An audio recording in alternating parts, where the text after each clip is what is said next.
Uganda eri ku ntikko y'okulabirira ababundabunda mu ssemazinga wa Africa. Abasinga ku bano bava mu ggwanga lya South Sudan nga basukka mu kakadde akalamba. Amawanga ga Bulaaya gazze gatendereza Uganda olw'omutima ogw'okuyamba ababundabunda era bwe batyo bazze bawaayo ensimbi nnyingi ku nsonga eno. Wabula gye buvuddeko eggwanga lyafuna ekyekango bwe kyazuulibwa nti ensimbi ezibadde ziweebwa ababundabunda zibadde zikozesebwa bubi nga mulimu n'ab'empewo abaateekebwamu. Gye buvuddeko katono gavumenti yategeeza nga bw'eri mu kunoonyereza ku bali emabega w'ebikolwa bino. Kati omukago gwa Bulaaya gwagala gavumenti ereme kukoma ku kunoonyereza kyokka wabula abanaazuulibwa baatulwe era bavunaanibwe. The investigations launched by the government need to continue to be concluded.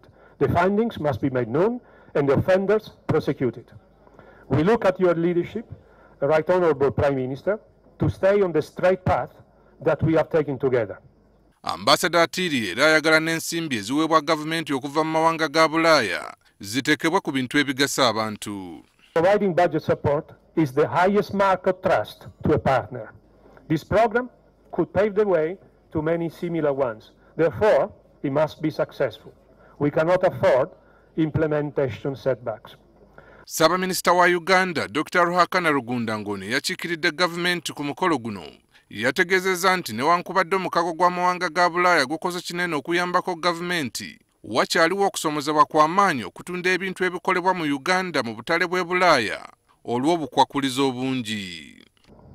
We ask the EU to gradually relax some of the non-tariff barriers that have prevented many Ugandan products from accessing the EU market.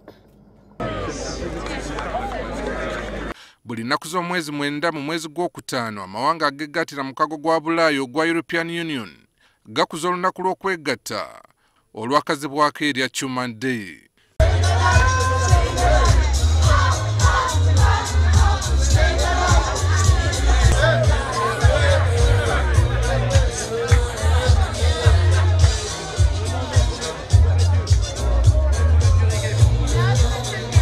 Aaron Mukama, NTV Akawungezi.